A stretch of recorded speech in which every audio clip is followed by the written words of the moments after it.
Hi, this is Jesi and I'd like to teach you how to make a yeast risen donut. This is my audience, my mom and dad.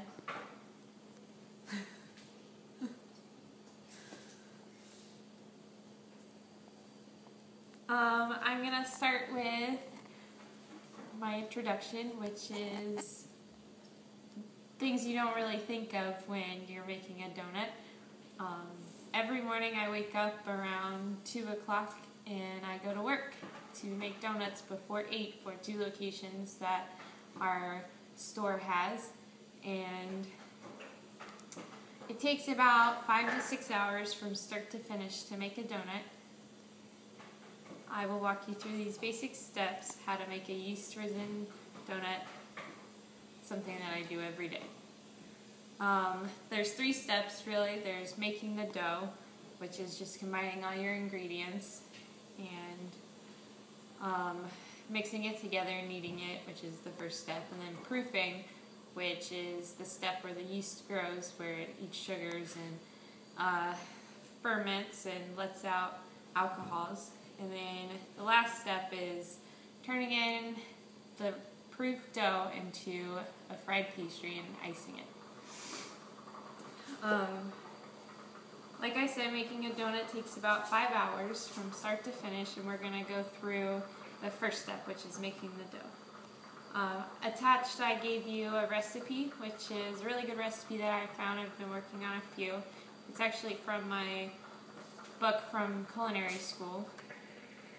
It has a lot of fat in it, which gives it the really texture, the airy texture on the inside. After you make a dough from combining all the ingredients, like we said, you have to knead the dough to get the gluten to form, which takes about 5 to 7 minutes.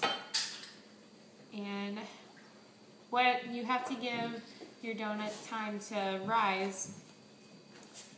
So I usually, when I'm making donuts, after I roll them out and cut them, I put them on top of the oven to proof, which yeast rises from in a temperature, like a warm temperature. That's why I always choose the oven, just to stick on top and kind of forget about it for a couple hours and let it rise. Yeast is a one-celled fungus, and this is a quote from my pastry book as well. When yeast releases carbon dioxide gas during bread making, the gas becomes trapped in the dough's gluten network. The trapped gas leavens the bread, providing the desired rise in texture. Also, after you make the dough, let it proof the first time. You have to roll it out and cut it, and then it has to go through a second proofing time because you just let out all the air. So after you cut the donuts, it proofs for about another 30 minutes before you can fry them. National Donut Day is this next month, June 1st. So next time when you see a donut, just kind of think about all the time and care that has been put towards that little pastry you're enjoying. Probably the best part about this whole process is the frying and glazing part. It's kind of seeing the dough that you've been working with, and you get to be creative. And every week we have a donut of the week at Station 400 where I work, and this week we're doing a strawberry lemonade, which the possibilities are endless with donuts.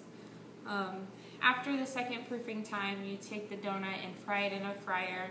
They have donut fryers that are really expensive, so we just use our regular fryer at 375 degrees, and then you flip them with a skewer or just some kind of fork or something. And to make the glaze, you can use whatever liquid you want. You could use fruit juices, maple syrup, and just powdered sugar. Mix it together, and then you have your glaze, and then you get to decorate. As you have learned that making donuts are very time-consuming, complex process.